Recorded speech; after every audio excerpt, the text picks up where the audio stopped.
estamos mal o estamos tristes. Yo sé que esta semana fue una semana muy difícil para nuestra ciudad. Vimos todos los ataques que hubieron en tiendas. No fue nada agradable y ahorita como que se está expandiendo a otras partes de México. Así que cuando les pregunto cómo estamos, yo sé que tal vez estamos bien, pero tal vez estamos dolidos por lo que está pasando en nuestra iglesia. Entonces, antes de que empecemos, quiero aprovechar este momento para orar por lo que está pasando y para que el Señor nos bendiga y que nuestra mente ahorita se concentre en la palabra de Dios, porque eso es lo que a nosotros nos trae paz. Amén. Vamos a orar. Padre nuestro que estás en los cielos, santificado sea tu nombre. Gracias, Señor, porque a pesar de las dificultades que hemos vivido esos días, tú permaneces fiel, tú estás con nosotros en todo momento. Gracias por cuidar a cada uno de nosotros en medio de estos conflictos que hemos visto en nuestra ciudad. Para aquellos que perdieron a un ser querido, Señor, te pido que tú estés con ellos, que les des paz, Señor, y que ellos puedan regresar a esa vida normal que muchas de las veces, sabemos que es muy difícil. Pero te pido que tú obres con ellos y nos cuides, Señor, en esta tarde que vamos a estar hablando de tu palabra, que tu Espíritu Santo me utilice a mí, que todo lo que salga de mi boca sea de bendición para tu iglesia. Prepara los corazones y las mentes de aquellos que lo van a estar escuchando. En el nombre de Cristo Jesús, amén. Amén. Bueno, el tema de este domingo, yo pensé que era el último, pero resulta que no es el último. Hay otros después de yo. Pero el tema de hoy es Hechos para Misión, y específicamente es ¿quién es mi misión? Estas últimas 2 semanas hemos estado ocupados con otros temas, pero vamos a retomar este tema de Hechos para Misiones. Y sabemos que cada uno de nosotros que son hijos de Dios tenemos una misión en este mundo. ¿Okay? Y hoy nos vamos a enfocar solamente en quién es mi misión como hijo de Dios. Ahora, esta área de quién es nuestra misión como iglesia o quién es mi misión individualmente hablando, a veces se puede ver un poco borroso. A veces no sabemos a quién tenemos que alcanzar, a quién tenemos que compartir el evangelio, y muchas de las veces esto es porque ya sea por nuestra cultura o cómo nos criaron en una religión, ya sea pentecostés, bautista, no sé. Yo sé que tenemos diferentes, ¿cómo se dice background en español? Antecedentes. Gracias, hermana. Sé que nosotros tenemos muchos antecedentes, entonces eso se ve algo borroso. Y lo digo porque yo crecí como cristiano bautista. Y dentro de esta denominación a veces éramos muy cerrados a convivir o platicar con otras personas que no eran nuestra denominación. Muchas de las veces nos decían, si van a ir a otra iglesia, asegúrense que sea bautista. Y si van a ir con alguien que no es bautista, tengan mucho cuidado. Y la gente de allá afuera en el mundo, no le hablen, no pueden ser sus amigos, mejor quédense con los que tienen la misma fe. Y esto, y tal vez ustedes lo han vivido, yo no sé. Pero hay al que me dijeran eso cuando yo era niño, automáticamente me limitó mi visión y mi misión a quién tengo que hablar. Yo cuando tenía amigos trataba de que mis amigos fueran de la misma iglesia. Y cuando ya me tocaba convivir con otras personas, a veces yo tenía un amigo que era testigo de Jehová, y yo siempre decía, él me decía, yo soy tu amigo. Y yo decía, no, tú no eres mi amigo. Y yo me acuerdo una vez también, mi papá tenía un jefe que cómo lo quería mucho a mi papá. Y yo cuando era niño le pregunté a mi papá, mira, tu jefe se llama Mike. Le dijo, él dice que es tu mejor amigo, ¿tú eres su mejor amigo? Él me dijo, no es mi mejor amigo. Entonces esos consejos y lo que fui aprendiendo en la iglesia me limitó a quién le tengo que hablar. Incluso hay una serie en Netflix sobre una secta que se me olvidó el nombre, pero viene de la rama de los mormones. Y esta secta solo puede convivir entre ellos. El profeta tenía alrededor de 76 esposas. Los hombres podían tener más de 5 a 10 esposas, pero no podían compartir nada con nadie y no podían convivir con otras personas, de tal grado que ellos se fueron lejos y empezaron a hacer su propia ciudad. Entonces, si quieren ver ese documental, está muy, muy interesante. Bueno, ¿a qué me lleva todo esto? Esto me lleva a preguntarme lo siguiente: ¿es esto lo que Jesús quiere para mi vida? ¿El aislarme del mundo y solo ser amigos con aquellos que se visten o que hablan como yo? Justamente eso es lo que vamos a hablar hoy. Quiero contestar esta pregunta: ¿quién es mi misión? Es decir, ¿a quién tengo que yo compartirle el evangelio en mi vida? ¿A quién tengo que yo amar, ser intencional y a quién tengo que servir? Y justamente eso es lo que vamos a ver hoy. Y vamos a empezar en Juan capítulo 3, versículos del 1 al 14. Si tienen Biblia, lo pueden ahí ustedes seguir, y si no, pueden ver la pantalla. Dice así. Esta historia es de Jesús y Nicodemo. Dice: había un hombre llamado Nicodemo, un líder religioso judío de los fariseos. Una noche fue a hablar con Jesús.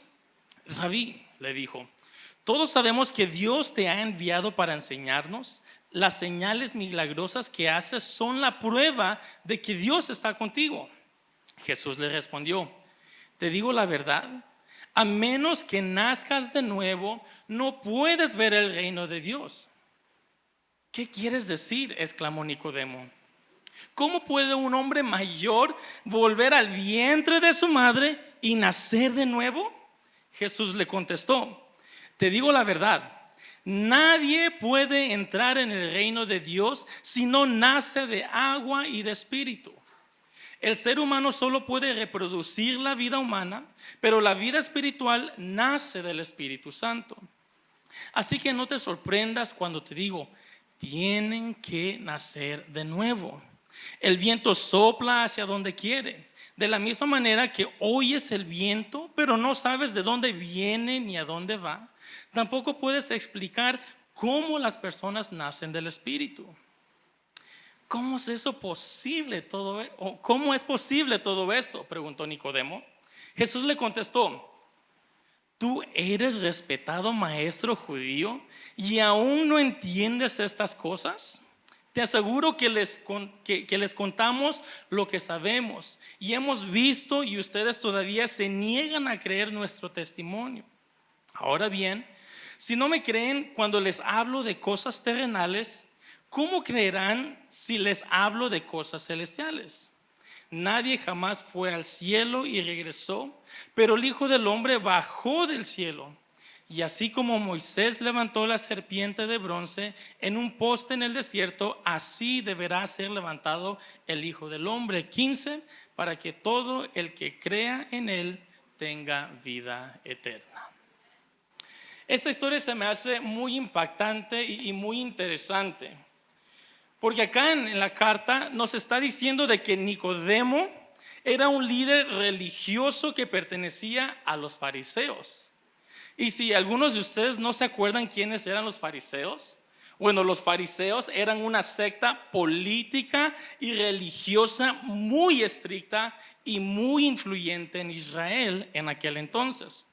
Este grupo de religiosos les daba muchas reglas al pueblo de Israel para seguir, pero el problema era de que ellos no seguían sus propias reglas. Para pertenecer a este grupo, hermanos, tenían que ser una persona muy preparada y con mucho estudio y entendimiento sobre Dios y sus enseñanzas del Antiguo Testamento. Entonces, estamos diciendo que Nicodemo no era cualquier persona. Era uno de esos líderes que tenía un rol muy importante en esta secta de los fariseos.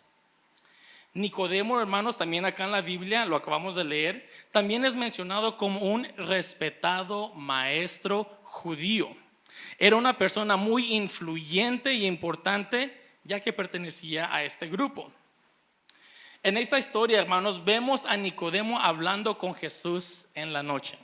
Y lo que me llama la atención, ¿por qué Nicodemo prefiere hablar con Jesús en la noche? Es porque como esta persona era una persona muy importante en esta secta odiaba mucho a Jesús. Y Nicodemo habló con Jesús en la noche para que nadie se diera cuenta de que él iba a embarcar una conversación con Jesús. Entonces, este detalle se me hizo muy interesante. Ahora, en este diálogo vemos a Jesús enseñando a Nicodemo lo más básico del evangelio, pero lo más importante del cristianismo, que es el nacer de nuevo. ¿Ok?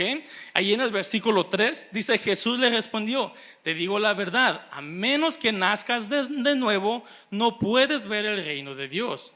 ¿Qué quiere decir esto?, exclamó Nicodemo. Imagínense, Nicodemo, que según tenía mucho entendimiento de las cosas de Dios, no entendía algo tan sencillo como tienes que nacer de nuevo.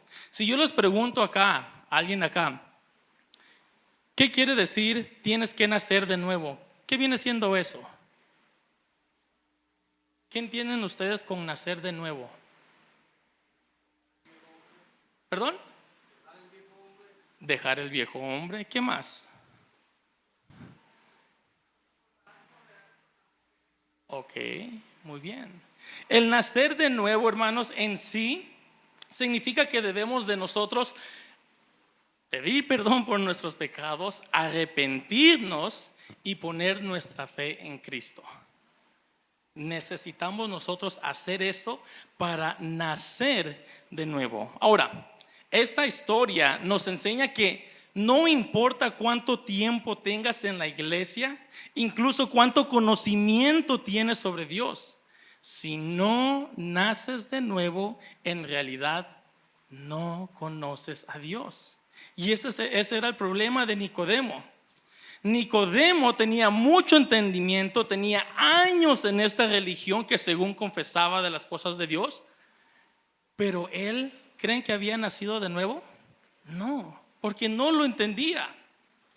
Entonces, hermanos, no importa si naciste en una familia cristiana o si tienes mucho tiempo en la iglesia, no importa si das mucho dinero o te vistes bien para ir a la iglesia, no importa si te portas bien y ayudas a la gente, si no naces de nuevo, si no te arrepientes de tus pecados y pones tu fe en Cristo Jesús, no puedes entrar al cielo. Amén.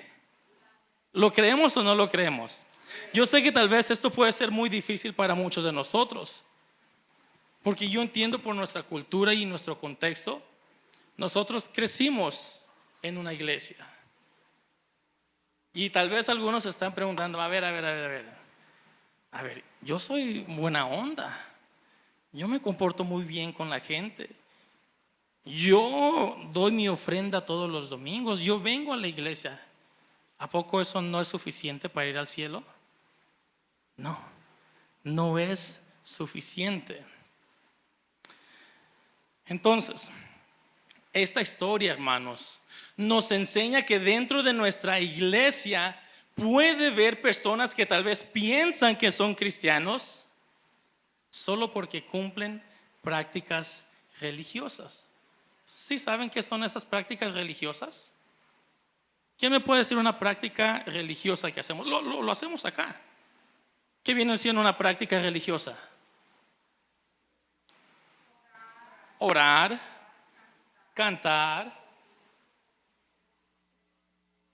recoger las ofrendas, levantar las manos. Todo eso son prácticas religiosas. No es malo, hermanos, son cosas buenas. Pero si usted depende de estas cosas para estar bien con Dios, ahí está mal.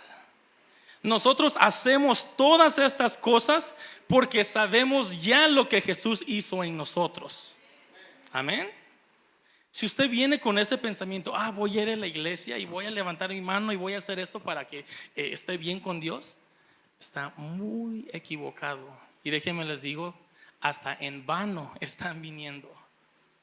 Necesitamos nacer de nuevo para disfrutar de todas estas cosas.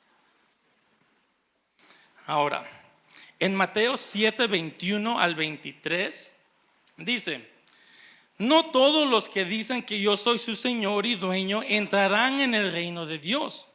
Eso no es suficiente. Antes que nada, deben obedecer los mandamientos de mi Padre que está en el cielo. Punto y aparte, hermanos, el que está hablando acá es Jesús, ¿ok? Y eso es muy importante que entiendan lo que Él está diciendo. 22 dice: cuando llegue el día que Dios juzgará a todo el mundo, muchos me dirán: Señor y dueño nuestro, nosotros anunciamos de parte tuya el mensaje a otros, y también usamos tu nombre para echar fuera demonios y para hacer milagros. Pero yo les diré: apártense de mí, gente malvada, yo no tengo nada que ver con ustedes. Se me enchina la piel cuando escucho eso, porque yo no quiero pertenecer a este grupo. Que cuando venga nuestro Dios y nos pida cuenta, yo no quiero ser de esas personas. Señor, pero yo fui a algo más todos los domingos. Señor, yo cumplí con mis ofrendas. Señor, yo me vestía muy bien. Señor, yo no me ponía la cachucha atrás como lo hace el hermano que está predicando. Pero Señor, yo evangelicé cuando vino este grupo, y yo di esto y yo hice esto. Y luego Jesús nos puede contestar: apártense de mí, que jamás los conocí. ¿No les da miedo eso? A veces sí me da miedo a mí, porque digo: híjole, ojalá no esté cayendo en religiosidad. Espero mi cristianismo no esté dependiendo de estas prácticas religiosas, sino que está dependiendo de mi fe en Cristo. Entonces, repito, nuestras prácticas religiosas no nos salvarán, nuestra fe en Cristo lo hará. Entonces, y acá es otra pregunta muy importante: ¿cómo podemos identificar si yo soy un verdadero cristiano o si nuestros hermanos acá son cristianos verdaderos? Porque yo sé que ahorita ya hay muchas preguntas. Híjole, pues yo hacía esto y esto y esto, ahora me están diciendo que tal vez no soy cristiano. La iglesia nos da esta respuesta, y esta respuesta está en Gálatas 5, 22 y 23. Si quiere usted saber si es cristiano o si su hermano o hermana es cristiano, dice la palabra de Dios que lo vas a conocer por sus frutos. Los vas a conocer por sus frutos espirituales. Ahora, ¿cuáles son estos frutos espirituales?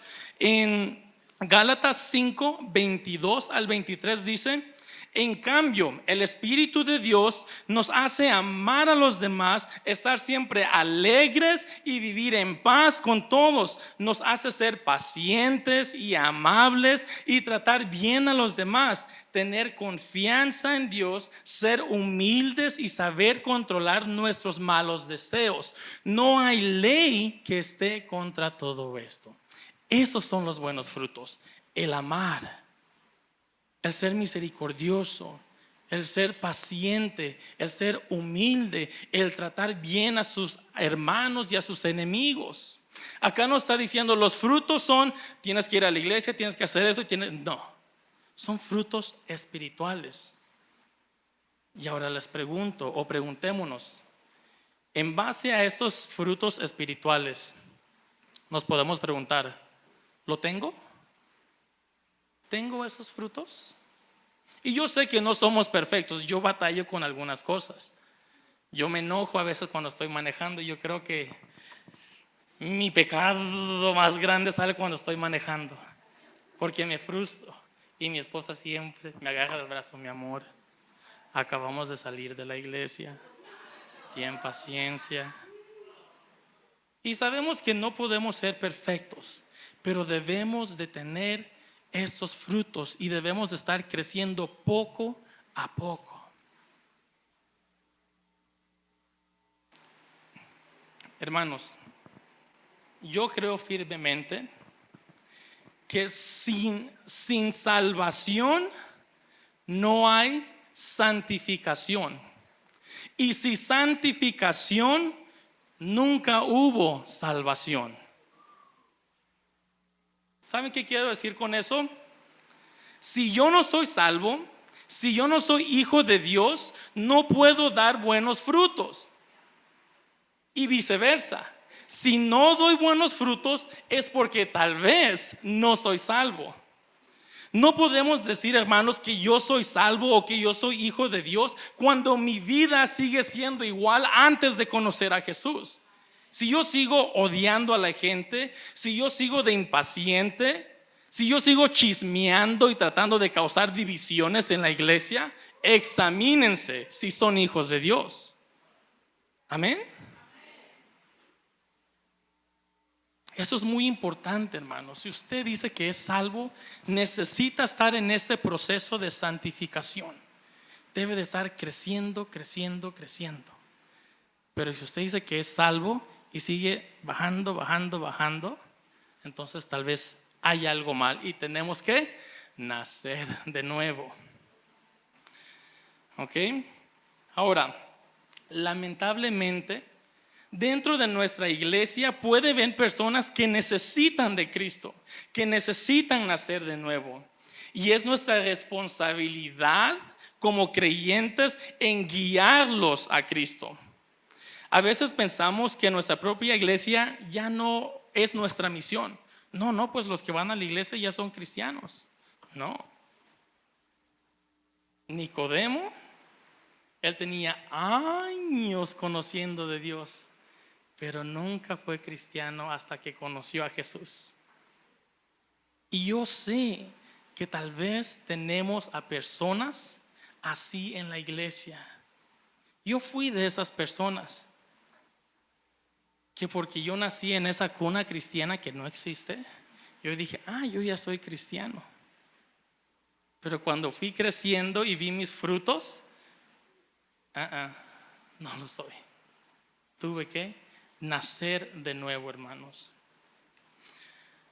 Entonces, algo que quiero enfatizar, y esto lo hacemos mucho en la iglesia, cuando se termina el servicio, por lo general, muchos de nosotros nos quedamos a convivir. Y eso me encanta, porque eso es estar haciendo la misión de Dios. Nos quedamos y platicamos con los nuevos que están entrando o con aquellos que tienen tiempo en algo más. Y eso es parte de hacer nuestra misión. Es muy importante, hermanos, que nos quedemos y platiquemos, porque también acá en la iglesia es nuestra misión. Si usted batalla para hablar con adultos, allá están los jóvenes jugando fútbol. Si batalla a jugar fútbol porque está muy viejito, ahí están los niños. ¿Sí me entienden? No hay excusa.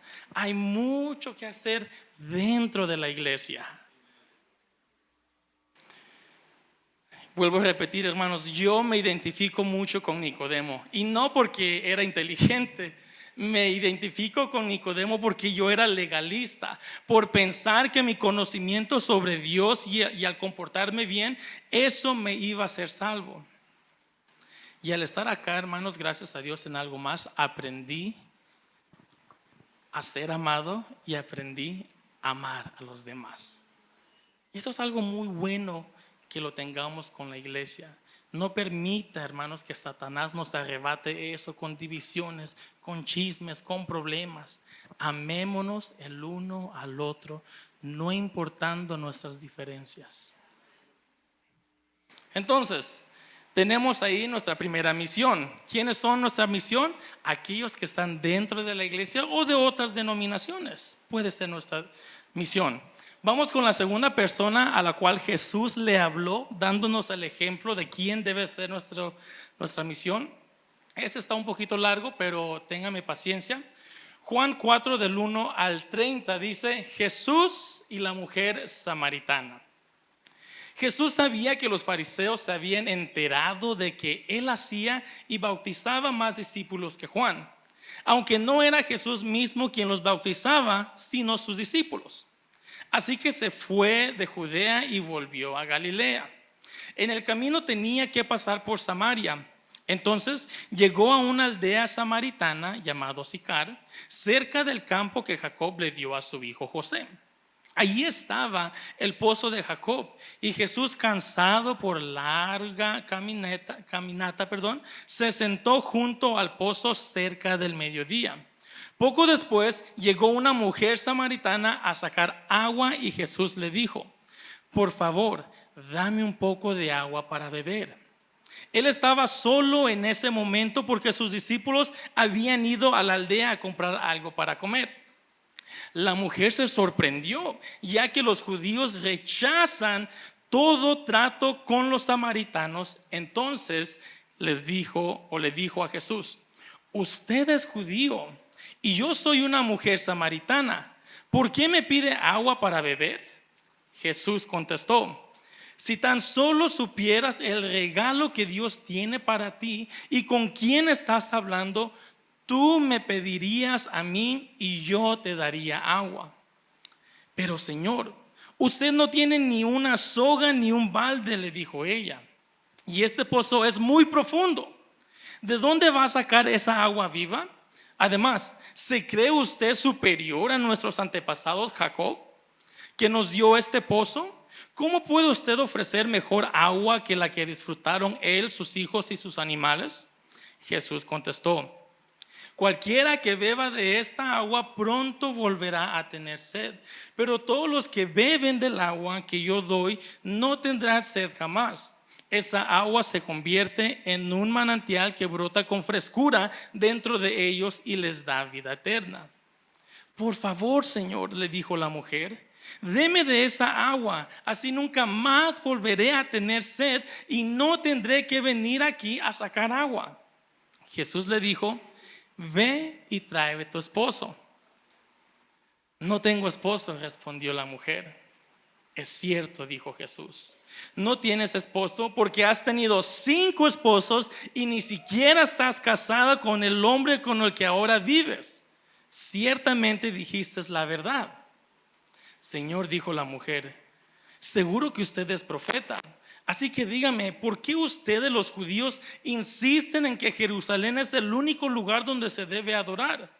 Mientras que en nosotros, los samaritanos, afirmamos que es aquí en el monte Gerizim donde adoran nuestros antepasados.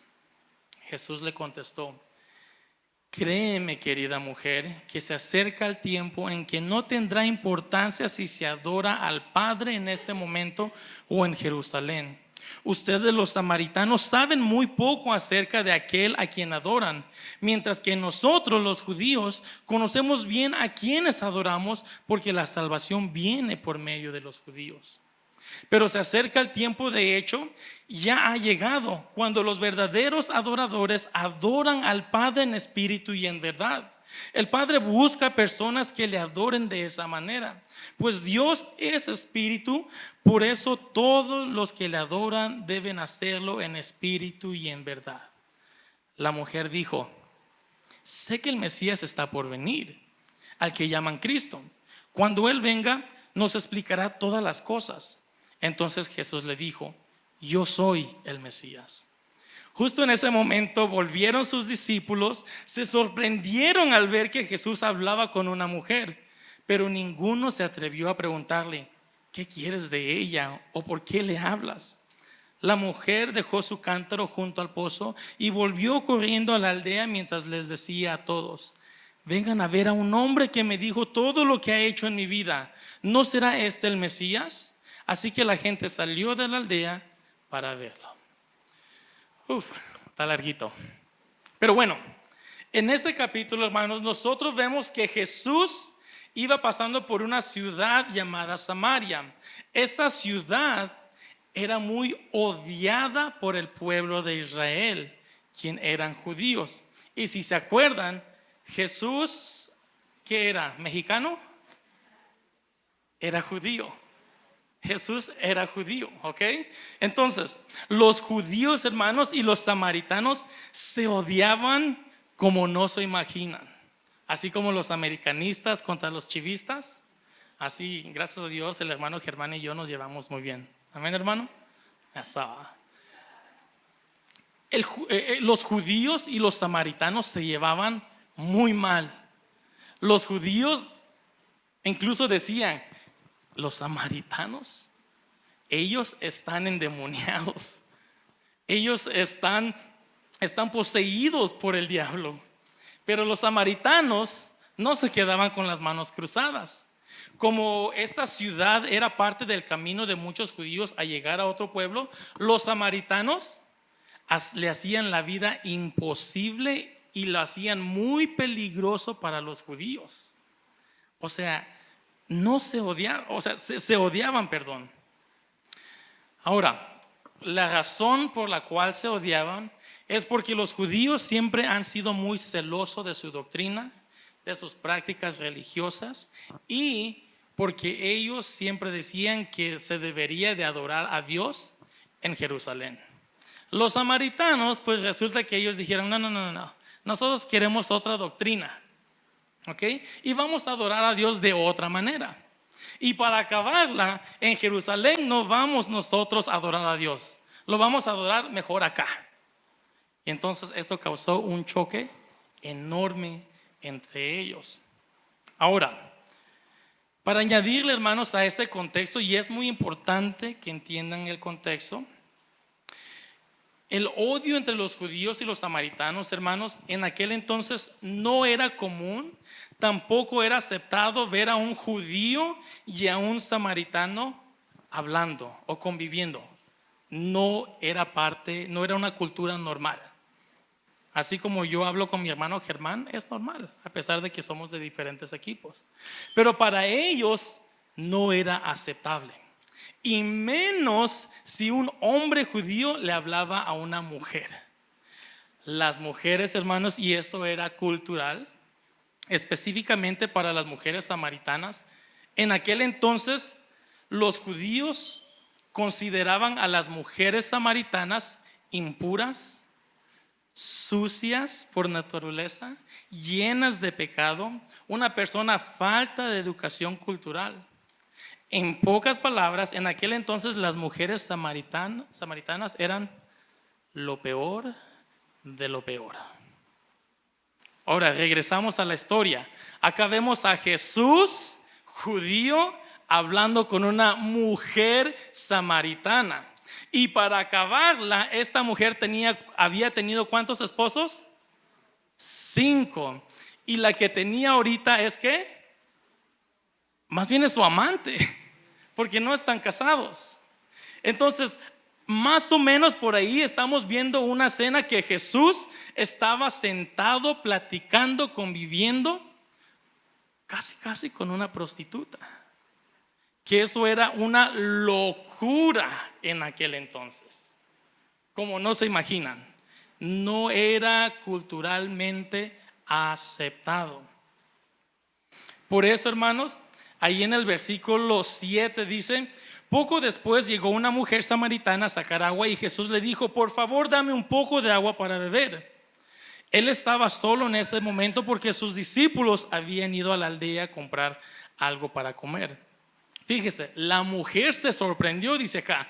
La mujer se sorprendió ya que los judíos rechazan todo trato con las samaritanas. Entonces le dijo a Jesús, usted es judío y yo soy una mujer samaritana. ¿Por qué me pide agua para beber? La mujer samaritana entendía en qué posición ella se encontraba culturalmente hablando. Se sorprendió: ¿por qué me estás hablando a mí si yo soy una mujer? Entonces, lo hermoso de todo esto, hermanos, es que a Jesús no le importó. Jesús se sentó, le demostró amor, le demostró misericordia a esta mujer. ¿Se imaginan, hermanos, la gravedad y en la posición que Jesús se había puesto en esta época al hablarle a una mujer, y menos mal samaritana? O sea, si había una persona en aquel entonces a la cual teníamos que evitar, era una mujer samaritana. Pero Jesús le habló. Ahora, pero a Jesús, a pesar de que a Jesús no le importó estar hablando con esta mujer, A alguien sí le importó. ¿Saben a quién? En el versículo 27 dice: justo en ese momento volvieron sus discípulos, se sorprendieron al ver que Jesús hablaba con una mujer, pero ninguno se atrevió a preguntarles: ¿qué quieres de ella o por qué le hablas? ¿A quién le importó? A los discípulos. A los discípulos le importó. Fue un choque cultural para ellos ver a Jesús, un judío, hablando con una mujer samaritana. Fue algo como que... Y a lo que quiero llegar con esto, hermanos, son dos preguntas muy importantes y quiero que nos las hagamos. Primero, en esta historia, ¿quién soy yo o quiénes somos nosotros? ¿Somos Jesús, que no nos importa quiénes son y vamos y les hablamos y les servimos y les amamos? ¿O somos los discípulos que están criticando y que están señalando? ¿Quiénes somos? ¿Se han preguntado eso? ¿Quiénes son de esas personas que, ay, mira, el hermano David está hablando con este borrachito? ¿Somos esa persona? ¿O somos los que están ahí amando y sirviendo a las personas, no importando de dónde vienen? Segunda pregunta, y esta es muy importante: ¿quién es nuestra mujer samaritana en nuestras vidas? ¿Quién es esa persona que no es aceptada en religiones y por la sociedad? ¿Quién es esa persona que si lo vemos hablar en público nos sorprendería? Hermanos, ¿quiénes son esas mujeres samaritanas para nosotros? Puede ser nuestro vecino que tal vez es drogadicto, es borracho. Puede ser una persona de la comunidad LGBT que son homosexuales. ¿Quiénes son esas personas? Si ustedes ya tienen a alguien identificado, adivinen qué, esa es su misión. A esas personas tenemos que ir y alcanzar para Cristo. Amén. No importa qué es lo que diga la sociedad, no importa qué es lo que diga mi religión, ellos deben de ser nuestra misión. Entonces, ¿quiénes somos nosotros en esta historia? ¿Y quién es nuestra mujer samaritana a la que le tenemos que llevar las buenas noticias? Hermanos, ellos y ellas son nuestra misión. Los que están dentro de la iglesia, los que están allá afuera en el mundo, a los que son aislados y odiados por la sociedad, a los ricos, a los pobres, a los que se ven totalmente diferente a nosotros, a los niños, a los adultos, a los ancianos. Todos ellos son nuestra misión. Vamos a Juan capítulo 2, versículo 23 al 25. Esto es antes de que Jesús fuera a hablar con Nicodemo y con la mujer samaritana. Dice: debido a las señales milagrosas que Jesús hizo en Jerusalén durante la celebración de Pascua, muchos comenzaron a confiar en él. Pero Jesús no confiaba en ellos porque conocía todo acerca de las personas. No hacía falta que nadie le dijera sobre la naturaleza humana, pues él sabía lo que había en el corazón de cada persona. Jesús, hermanos, él conoce nuestras debilidades. Él conoce nuestras tentaciones. Él conoce nuestros pecados más oscuros que tengamos. Pero también Él conoce lo bueno que hay en nosotros. Él conoce esos dones, esas habilidades que tenemos para ayudar y servir a otras personas. Y lo hermoso de todo esto, hermanos, es de que Jesús no dice: ya eres salvo, adelante. No, Él pone su espíritu en nosotros y camina con nosotros. En 2 de Timoteo capítulo 1 versículo 7 dice: porque no nos ha dado Dios espíritu de cobardía, sino de poder, de amor y dominio propio. Otra versión dice: porque el espíritu de Dios no nos hace cobardes, cobardes, perdón. Al contrario, nos da poder para amar a los demás y nos fortalece para que podamos vivir una buena vida cristiana. Y esa es la ventaja que tenemos como hijos. Que yo sé que puede ser muy difícil amar a nuestros enemigos. Es muy difícil amar y hablarle a las personas que son muy diferentes a nosotros. Yo sé que es difícil, pero por eso el Señor no nos abandona. El Señor está con nosotros y nos ayuda a salir adelante. Hermanos, vivimos en un mundo donde nuestra misión como cristianos se ve totalmente diferente a la misión de aquellos que son del mundo. La misión para el mundo siempre es obtener riqueza, fama, estabilidad con nuestros familiares, tener una buena vida. Y eso no es el problema. Yo creo que es bueno porque nosotros disfrutamos de esas cosas también. La diferencia entre el mundo y nosotros es de que el mundo, todo lo que ellos tienen es para ellos. No es ni para la humanidad, no es ni para servir a Dios. Pero nosotros, nuestra misión es totalmente diferente. Si Dios nos ha bendecido, es para servir a los demás y para servir a Dios. ¿Estamos haciendo eso? Pues todo ese dinero es mío. O en este carro yo no voy a subir a nadie porque está nuevo. No. Nuestra misión es diferente, hermanos.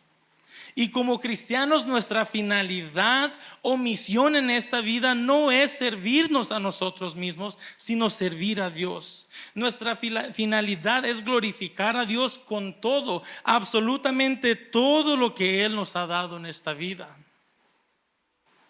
Ya para terminar, hermanos, Dios nos llama a un servicio mucho más allá de cualquier cosa que puedes haberte imaginado. Dios tiene algo para cada uno de nosotros. Amén. Nosotros fuimos, hermanos, puestos en la tierra para aportar algo a la humanidad. No fuimos creados solo para consumir recursos, para comer, para respirar o ocupar espacio en este mundo. No, hermanos. Dios nos diseñó para hacer una diferencia con mi vida y con tu vida. Nosotros fuimos creados para proporcionar vida a la tierra, no solo para tomarla de ella. Dios quiere que contribuyamos para bien.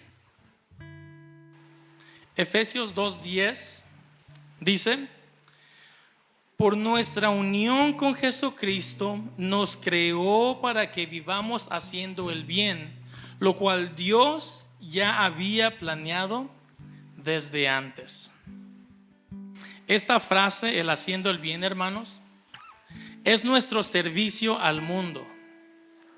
Cada vez que servimos a los demás de alguna manera, en realidad estás sirviendo a Dios. ¿Sí saben eso?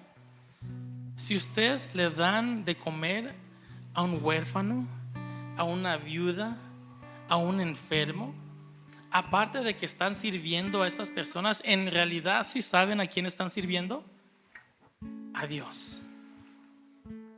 Por eso es muy importante entender nuestra misión. ¿Quién es nuestra misión? ¿Se han preguntado? Si Jesús ya me salvó, ¿por qué no me llevó al cielo? Ya soy hijo de Él, ¿por qué ya no mejor me lleva al cielo y ya vivo feliz? Hermanos, Jesús nos salvó para que llevemos este regalo a todas las naciones.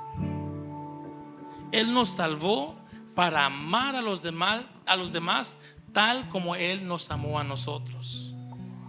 Él dio su vida en aquella cruz. Él bajó de su trono a servirnos. Y eso es lo que Jesús quiere de nosotros: que nos bajemos de nuestro trono, que nos bajemos de nuestra zona de confort, que nos salgamos de esta vida que es muy fácil y que nos salgamos y ayudemos y servimos a los demás. Para eso nos llamó, hermanos. Entonces, ¿quién es nuestra misión? Nuestra misión somos nosotros, la iglesia, y nuestra misión son la gente de allá afuera. Amén. Vamos a ponernos de pie y vamos a orar. Gracias, Señor. Gracias, Señor, porque yo sé que a veces no dependo de ti. A veces prefiero quedarme encerrado en mi casa sin hacer nada. A veces prefiero invertir mis recursos y otras cosas para mí mismo. A veces se me olvida que yo tengo una misión y que tengo que servir a mis hermanos en esta iglesia y que tengo que servir a las personas de allá afuera. Ayúdanos, Señor, como iglesia, a que entendamos eso, a que nos sirvamos el uno al otro, el que nos amemos incondicionalmente, para que así, con ese amor verdadero y genuino que hay entre nosotros, podamos llevarlo allá afuera donde se requiere de ese amor verdadero. No permitas que seamos una iglesia llenos de hipócritas. No permitas que seamos una iglesia que simplemente finge ese amor, que cuando estamos acá adentro nos odiamos, hablamos mal del uno al otro, nos criticamos y queremos salir afuera a predicar de tu amor. No permitas que seamos esa iglesia.